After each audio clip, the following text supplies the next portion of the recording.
Hello, everyone. Welcome to Nails and Beauty Talk. I am your host, Asia the Bird. To have a very special guest with me today. She is a nail artist. Please welcome Kristen Hartley. Hello, Kristen, and welcome to the show. Hi, thanks for having me. You're most welcome. So I definitely want to go ahead and get started with this interview by asking, where are you from and how you got started in the nail industry? I am from Owen Sound, Ontario, Canada, which is like a tiny little town. If you blink, you miss it. Hmm. And I actually kind of got into nails by accident. I always wanted to do hair, but hair school at the time was really expensive and I could get OSAP to go to aesthetic school. So I started with that. Hmm. And I didn't I didn't know a lot about it, I guess. I didn't know that you could like all the art and everything that was involved in it. I didn't even know I liked art um, until we started doing some painting in class. And actually, I guess remember those little nail polishes from Sally's that have like the striper ones? Right. That's what I started with. Yeah. Wow. Wow, that's very, very interesting. Now, are you a licensed cosmetologist or are you like a licensed nail tech? Cosmetologist. Yeah. Yeah, same. Because I took cosmetology courses in high school and I got my license and I was like, yo, nails is like my main focus. So I'm just like, yo, I'm a licensed cosmetologist. So I want to go ahead and ask about like who are like your favorite nail artists? Um, I guess like when I really first started, I guess YouTube was just like up and coming. So I remember like Robin Moses nail art Mhm. page, like I probably started following her.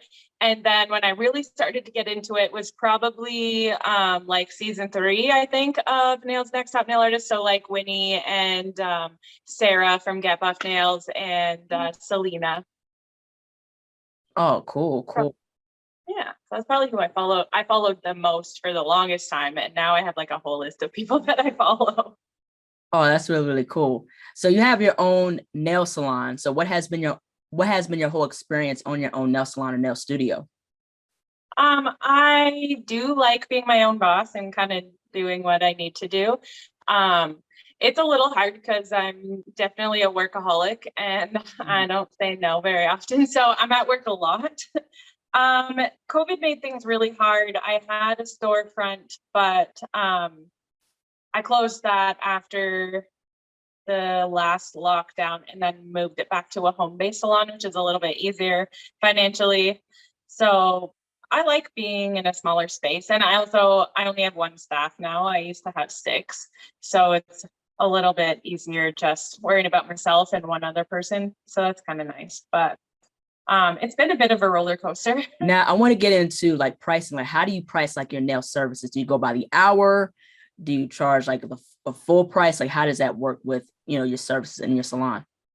I have like a base price and then everybody can add on from that. I probably should do by the hour because sometimes things get a little wild, especially like when you become friends with your clients and like crazy things that they like. But then at the same time, they kind of let you do whatever you want sometimes. So you kind of gauge it from there. I'm probably not the best one to ask about pricing because I probably definitely undercharge.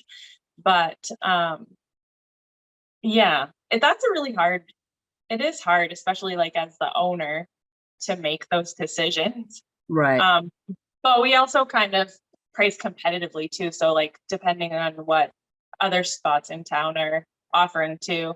However, there's only pretty much us that do the art that we do. Yeah, right, exactly. And I do understand with the whole thing with price because it can be hard.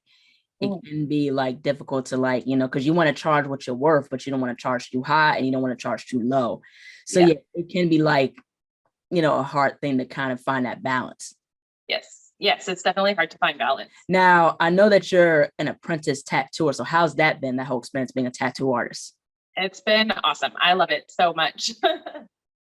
That's really, It takes a little bit of time away from nails, but it is really fun and it's been a really easy transition, I think, because of all the art that we do, like painting all the time. hmm. Um, it's easy to kind of like pivot, I guess.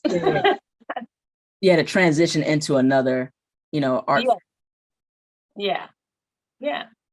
Yeah, that's really, really cool.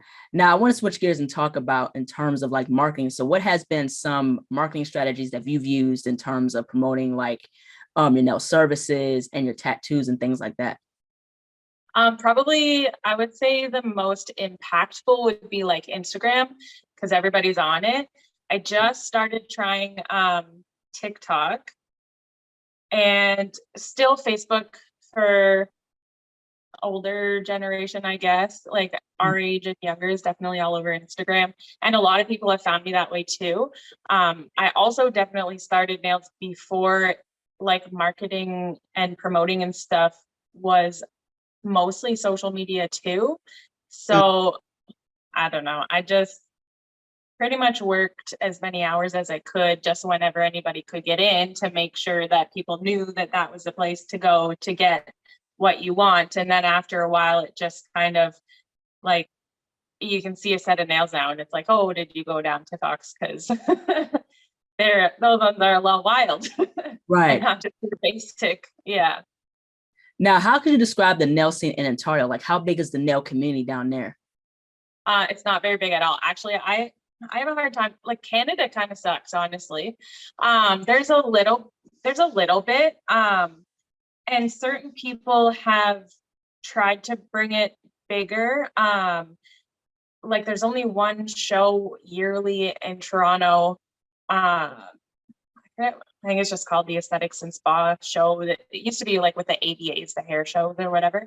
But it even died down, and it's mostly just like laser machines and stuff like that now. So we don't even go anymore. If you want to go anywhere, you kind of have to go to BC.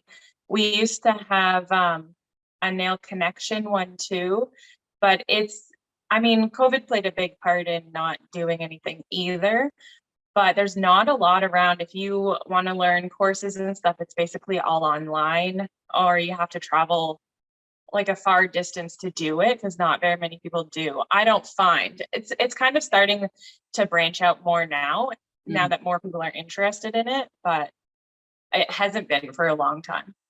Mm, that's very, very interesting. Because I would think like there would have to be some sort of community in the Ontario or Toronto or Canada area There's somehow.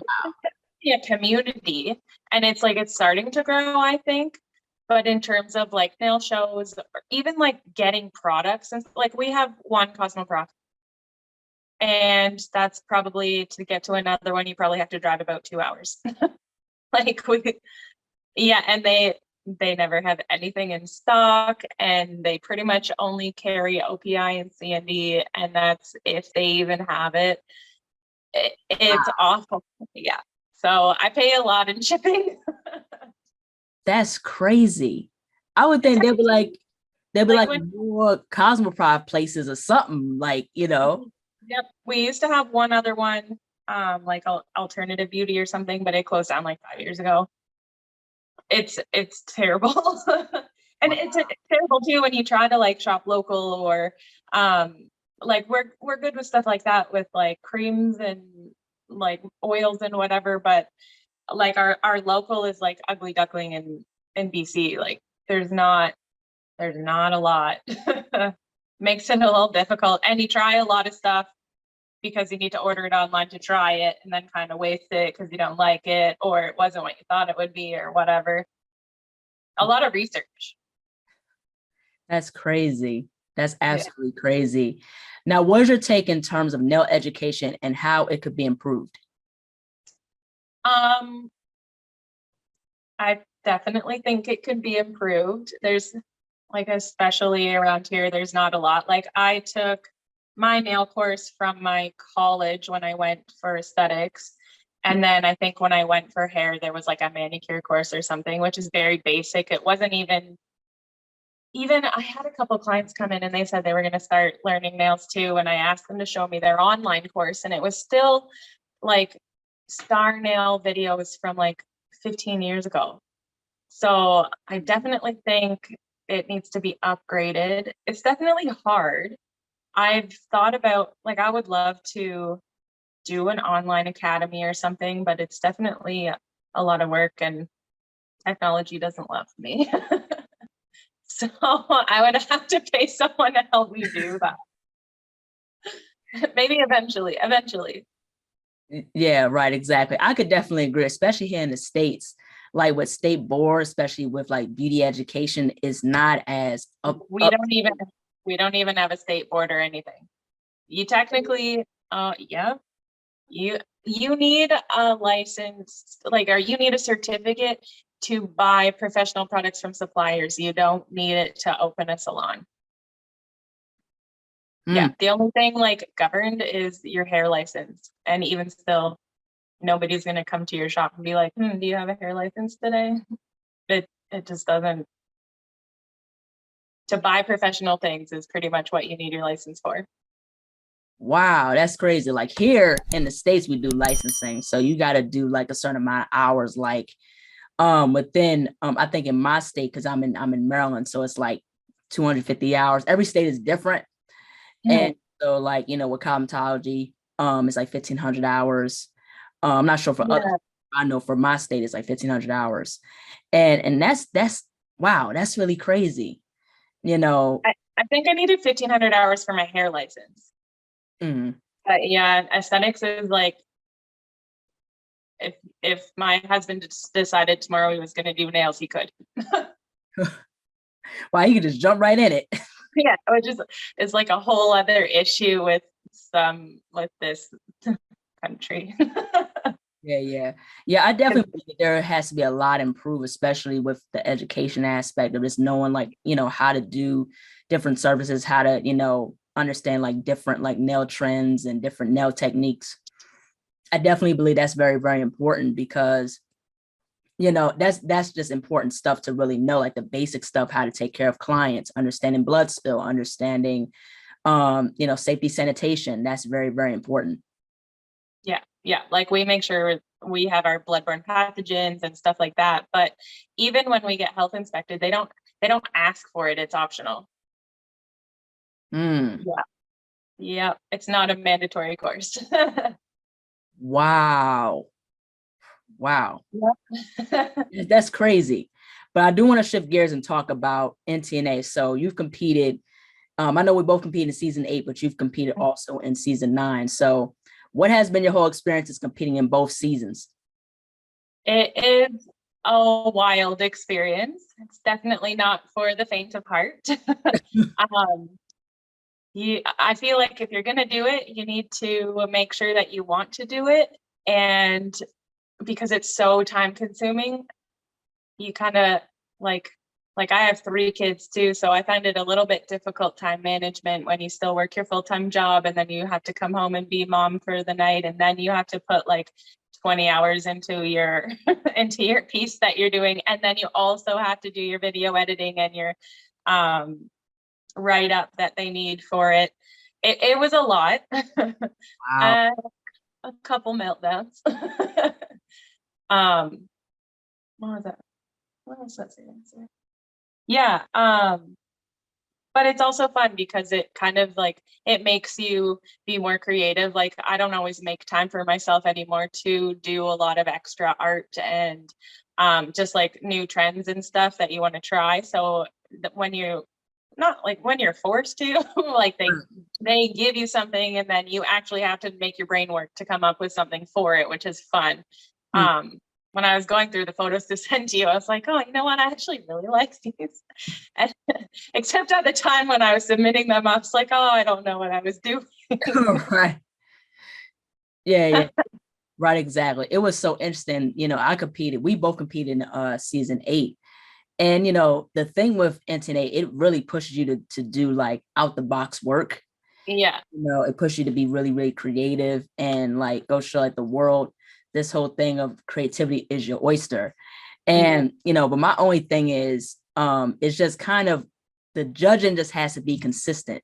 I had a harder time with this season because they actually sent us the judges' comments, but I would have had an easier time if they maybe just like condensed it and took pieces from what they all said and then just had like a basic, we liked this and we didn't like this. because everybody put in their own input. So then you have 5 different paragraphs of one person being like, oh, I really loved what you did here. And then the next person was like, we wish you would have did this. And then your brain is just like, it was hard to, that I found more stressful than not even getting any feedback. Even though it was kind of nice to get feedback because you could pick different things to work on that they were actually talking about instead of guessing. Yeah, right, exactly. Now, what are some things that stood out to you just competing both seasons, both 8 and 9? Like, what was something that was like different between the seasons? Essentially, it's the same idea. I would have said definitely we got the feedback this time, which was nice, but also like frustrating. Yeah, every time you always say that you wished the like the challenges were a little more clear, but then at the same time, they want you to interpret it differently. So they were essentially the same. It's essentially the same every year, I would say. Yeah. The whole thing with the competition is that it's just kind of like when they do the judging a little bit, it's kind of like you're trying to figure out, okay, what is something that they look for? That's the thing too. You know what I mean? So that was when it was kind of nice that you got their feedback and what they were actually thinking throughout the whole thing. But then it was just kind of like hard to wrap your head around because you had like 5 or 6 different opinions instead of like a collective. Yeah. I think as collective would be a bit easier. Yeah, that's the thing. Or like straight to the point. Like, okay, this what could be improved. This what you're good at. Yes. Yeah, that's the entire thing with that. Now, in terms of your nail art style, how could you describe your nail art style? It depends on the day. Lately, I like darker. I don't know. Yeah, it depends. I kind of go through phases. So like I'll go through like I really like 3D and gems, and then I'll go to like what are these? These are like nail foils, which I have a hard time with because my natural nails are really curved. So I tried those the other day, but I'm not the biggest fan of it. I think by the time I get them stuck on my nails, I might as well just hand paint it. Right. I guess hand painting is what I mostly do. Oh, that's really cool. I'm the same way. I'm mostly a hand painter. I work for like acrylic paint and like gel. I like 3D gel. And 3D gel is like sculpting gel is really, really cool because you can, it's like clay. You can do anything with it. I haven't used that one as much. I actually really like the gel paint because it kind of stays more where you want it to, but then it doesn't dry because sometimes acrylic dries a little fast and then you need to go in and make a little bit more adjustments or whatever. Oh, okay. That was another thing different between last year and this year is last year in NTNA, you pretty much strictly had to use C&D products, which I love, but are a little bit difficult. It's tricky to figure out how to make it work for your art. Right. Whereas this year they weren't as strict about that. And they had another brand ambassador. So they had Coupa too. So we did have a little bit more variety of products to work with, which was kind of nice. Yeah. I noticed that difference in the products where, it was like the last time it was mostly C&D and this time it's like different products. I think it's like it was mostly Coupa. Yes. Yeah. Yeah. So that's those differences. Now, what would you consider to be like your favorite nail products to use when doing like a nail service or just doing nail art? I usually use Light Elegance for my gel services, and I like Valentino and Max Estrada for my acrylic. And what are those? The Fusion gel paints is what I really like for my art. I like these ones. Actually, I think this one's old. I think they changed their packaging. But I like it because it comes in a pot and it lasts forever. Like I think I bought this like 3 years ago and I still haven't. I have a new one that I need to open, but but yeah, I really like the gel paints. And then honestly, I have a whole collection of shellac. I have the whole collection of Ugly Duckling gel polishes. Wow. I also have this other one called Beely, which I randomly found one time that I don't know, was really inexpensive to buy the whole collection. So I just did. And I don't mind them either. Mm-hmm. And I think they're from BC too. Oh, okay. Then I have a whole shelf of random, I wanted to try it. And sometimes I use them and sometimes I don't. Now, what's your whole take in terms of the nail industry and especially where it's going, or some that you would like to see within the nail industry? Um, I would love to see better education too, like, which I guess is also like a provincial or state or country issue too. Hmm. Um, but it is nice seeing people actually promote better schooling and stuff. And like, I know, like, I think Selena Radin started her own like nail academy online too. So seeing stuff like that is really nice. Um, Stop buying kits off Amazon. That would be nice if they could do something about that too. Yeah. But I don't know. That's the first thing that comes to my mind. Yeah, I would agree in terms of better education. I think, the nail industry has come a long way, from like how it was like 10 or 15 years ago, because the Mhm. products are getting like so much better and, it's higher quality, it's quicker, curing times for gels and, more advanced, UV lamps and, stuff has gotten so advanced and we're getting more towards like a digital age. Yes. Yeah. Yeah. Where am I going to go with that? Oh, I thought of something and now I forget. I mean, it'll come back to you, but yeah, but also too, there's another thing that's out like in Texas, I think, and there's like it's this clockwork manicure machine. So Oh, the one that kind of like stamps or like prints the art on there. not prints the art, but like does like it's like ink cartridges, but it's like a machine where it gives you like a manicure, so it polishes your nails. Cool. So it's a manicure machine. So AI and technology is getting more advanced and getting more involved in the nail industry. I mean it's kind of starting to, but it's not like fully there. But it's just seeing the stuff that's out, like, and that machine is one of them. I think they have it at a Target in Texas or somewhere. I can't remember, but I find that very interesting as well. That'd be really cool.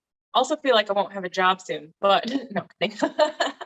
Oh, I was gonna say, um, in the industry, it's kind of cool, like Snapchat, when you go on and over and you can see like the stories and stuff down there. They have a nail one now, which is kind of cool. Yeah, that's really So like that's kind of neat when they start doing stuff like that. And I do think like the reels and stuff on Instagram help because you can actually kind of see the process of it. Well, depending on your videography skills, which mine aren't that great, but but it is cool. And it's cool to see how other people do it too. Like how I would do it one way and then you kind of see somebody else do it and you're like, oh, okay, maybe that'd work better or not or whatever. Yeah, right. I didn't know that about Snapchat. Like I don't use Snapchat personally, so but that's really cool that they're doing that. Yeah, it's like I don't know, different channels. Like I don't know. It seems like a magazine. Like sometimes it'll come up with like a story on Kylie Jenner or something. So if you click on it, you like go through like the articles. Mhm. Um, so like I get lost on my Snapchat stories when I'm bored. But yeah, some of the channels, I guess, is what it would be. Yeah, there's a couple nail art ones, which is and some of them are super basic and whatever. But Mhm. I guess most people would like look at that and be like, oh yeah, I could maybe do that versus some of the stuff that we do. Yeah, right, exactly. And also too, like the nails are getting more conceptual. You know what Yeah. I mean? Like the whole snail eye nails, the chrome blob nails, it's getting more to like nail art that's like in like the 2000s. So there's that nostalgia that's coming out. Yeah, for sure. I'm definitely getting to the age where I like see stuff cycling. Right, exactly. That's With all the kids now that look like they dress the way I did in like grade 7. yeah, right, exactly. That's like with Nathan in your season, like he's more like conceptual. Yeah, watching his stuff is really cool. because that's not like, I'm not super into fashion and stuff unless you came as my client and brought me the inspiration photos and whatever. So it was really cool watching his process and like the stuff that they came out with, because it was so like out of the box and like, I want to say random, but it's not, because it's like methodical and planned out. But Right. it was just so different from, it's like watching editorial, like when you watch that Tyra Banks like next model, whatever, and Yeah. their photos and stuff, and you're like, oh, I would have never thought about that. Yeah. Yeah, Right. I thought it was cool. Yeah. And Right. even like Maria or Masha Nails, and she had like I forget what challenge it was, but actually I think it was a fashion one too, and she had this whole like cage looking outfit that she based hers on too, which is cool because I would never even find photos like that because I don't Mhm. know where to look. Yeah. Right. Yeah. Yeah. That's so interesting. That's really really cool of how far like the nail industry is going and how much it's progressed. So that's really cool to see. Yeah. It's really cool to see how different people's brains work, which is also like part of the really cool part of being in the Nails Next Top Nail Artist is that they like, as much as a pain in the ass of videos are to make, it's nice to watch how everybody else does it. And like, same thing with different techniques and whatever, but also like you're reading the same challenge. And then like my brain goes here and theirs goes way over here. Right. Right. Exactly. Yeah. It's interesting how that goes. Now, what's next for you? I'm not totally sure. I I don't think I'll do the competition again because it's a lot of work. Maybe if they did like an all-star season again, like how Emily did that a couple of years ago. Right. But yeah, I don't think I will as of right now. That's still fresh. The stress is still fresh. Um, I'm I am focusing more on tattooing. I'm slowing down a little bit at the salon. I'm only doing it a couple days a week now, so we'll kind of see how that goes. And I mean, it's something that I'll always have, so I'll never ever leave it. But right now, I'm slowing down a little bit and focusing on the tattooing and trying to get that under my belt, and then we'll see. Yeah. Oh, that's really, really cool. Now, last but not least, how would you define success in your perspective? I think it definitely depends on you as a person, because some people would say money and whatever, but I think that if you have a clientele base that you love doing and you like going to work, and the people that come in make you happy and you don't dread seeing them, I think that that's probably like the best place you can be in your career. Right, right, exactly. Where can people find you on social media and how can people support your work? I am on Instagram at Fox Salon and Spa, or on Facebook at Fox Salon and Spa, or on TikTok. I think I'm Miss Kristen Nicole on TikTok. And yeah, you can follow me and give me a like on there if you would like. Well, thank you so much, Kristen, for jumping on to the show.